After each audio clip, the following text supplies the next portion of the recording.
ang kagalakan sa pagtutulungan.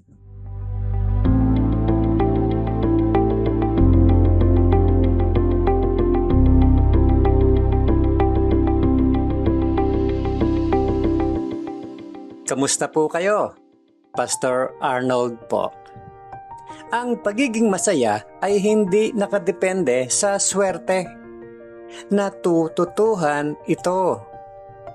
Kung gusto mong maging mas masaya sa buhay, kailangan mong matutunan makisama at makipagtrabaho ng maayos sa ibang tao. Ang tawag ko dito, the skill of collaboration o ang kakayahan makipagtulungan sa iba. Hindi ito madalas ituro sa paaralan, pero kapag natutunan mo ito, malaki ang maitutulong nito para maging mas masaya at mas fulfilled ang buhay mo. Ano nga ba ang kailangan natin matutunan para mas maging maayos ang pakikipag-ugnayan natin sa ibang tao? O what do you need to learn in order to work well with other people?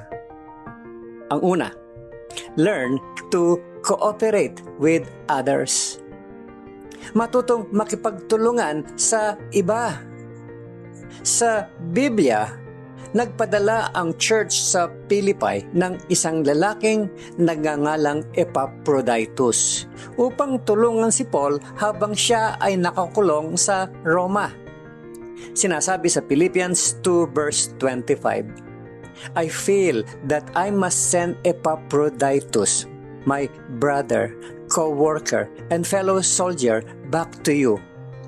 You sent him as your personal representative to help me in my need.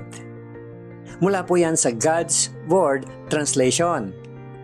Nang tawagin ni Paul si Epaphroditus na kanyang kapatid, katrabaho, at kapwa sundalo, my brother, co-worker at fellow soldier, gumamit siya ng 3 larawan na nagpapakita ng kahalagahan ng teamwork. Ang buhay Kristiyano ay parang isang pamilya, isang misyon at isang laban. Hindi sinubukan ni Epaphroditus na mamuhay para kay Kristo ng mag-isa. Alam niya ang kahalagahan ng pagiging bahagi ng pamilya ng Diyos, paglilingkod kasama ng iba, at ang pagtutulungan sa gawain ng Panginoon. Pinili niyang maging bahagi ng team ng Diyos. Bilang mga mananampalataya, pare-pareho tayong nakikibaka laban sa mga gawa ni Satan. Kaya kailangan nating matutong makipagtulungan sa isa't isa kahit magkakaiba tayo ng personality, background, or opinion. At ang pinakamagandang lugar para matutunan ito ay sa loob ng church. Ang pangalawa, learn to be considerate. Matutong maging maalalahanin. Muli ring binanggit ni Paul si Epaphroditus sa Philippians 2 verse 26. He has been longing to see all of you and is troubled because you heard that he was sick. Pansinin natin ang 2 halimbawa ng pagiging maalalahanin dyan sa talata na yan. Si Paul ay nagmalasakit sa nararamdaman ni Epaphroditus na nangungulila or naho-homesick sa kanyang mga kaibigan sa Philippi. At si Epaphroditus naman ay nag-aalala dahil alam niyang nag-aalala rin ang mga taga-Philippi tungkol sa kanyang karamdaman. Kapag natutunan natin maging sensitive sa pangangailangan, sa takot at pinagdadaanan ng ibang tao, magiging mas masaya tayo. Halimbawa, kung maalalahanin ka sa iyong asawa, mas magiging masaya ang inyong pagsasama. Pero kung hindi ka maingat sa iyong mga salita at kilos, maaring ito'y magdulot ng lungkot at hindi pagkakaunawaan sa relasyon. Sinasabi ng Bible sa The Message Paraphrase, you must get along with each other.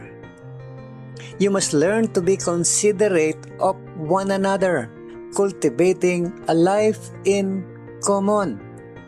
Mula po yan sa 1 Corinthians chapter 1 verse 10, The Message Paraphrase.